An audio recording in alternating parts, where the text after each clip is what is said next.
Previous part లో మనం ద్రోణాచార్యుడే కర్ణుడి ఫస్ట్ గురువు అని చూసాం. కర్ణుడు కౌరవ ప్రిన్సెస్ తో పాటు ద్రోణాచారి ఆశ్రమంలో బేసిక్ ఎడ్యుకేషన్, అస్త్రశస్త్ర విద్యలు నేర్చుకున్నాడు.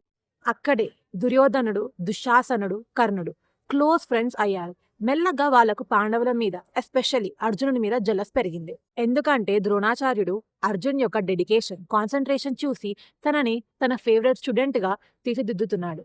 కానీ కర్ణుడి గోల్ మాత్రం ఒక్కటే, అర్జునుడి కంటే గొప్ప వారియర్ అవ్వడం. అందుకే ఒకరోజు కర్ణుడు ద్రోణాచార్యుని దగ్గరికి వెళ్లి బ్రహ్మాస్త్ర విద్య నేర్పిమని రిక్వెస్ట్ చేస్తాడు. అప్పుడు ద్రోణాచార్యుడు ఒక క్వశ్చన్ అడిగాడు. ఈ అస్త్రం నువ్వు ఎందుకు నేర్చుకోవాలనుకుంటున్నావు? అప్పుడు కర్ణుడు తన ఇంటెన్షన్ ని క్లియర్ గా చెప్పాడు.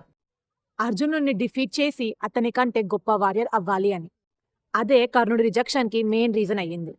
ఎందుకంటే బ్రహ్మాస్త్రం అనేది ఆర్డినరీ అస్త్రం కాదు. ఈ రోజుల్లో న్యూక్లియర్ బాంబ్ ఎంత డేంజరస్ వెపనో ఆ కాలంలో బ్రహ్మాస్త్రం అంత పవర్ఫుల్. అలాంటి అస్త్రంని తపస్సు చేసి సెల్ఫ్ కంట్రోల్ ఉన్న, అర్హత ఉన్న స్టూడెంట్స్ కి మాత్రమే టీచ్ చేసేవారు.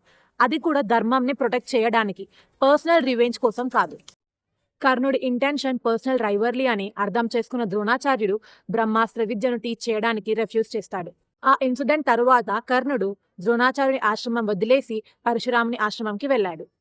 కానీ పరశురాముని దగ్గర విద్య నేర్చుకోవడానికి కర్ణుడు నిజంగా తన ఐడెంటిటీని హైడ్ చేశాడా, లేదా అది కూడా మనం చాలా ఇయర్స్ నుంచి నమ్ముతున్న మరో మిథ్య? అది మనం నెక్స్ట్ పార్ట్ లో తెలుసుకుందాం. Till and stay tuned.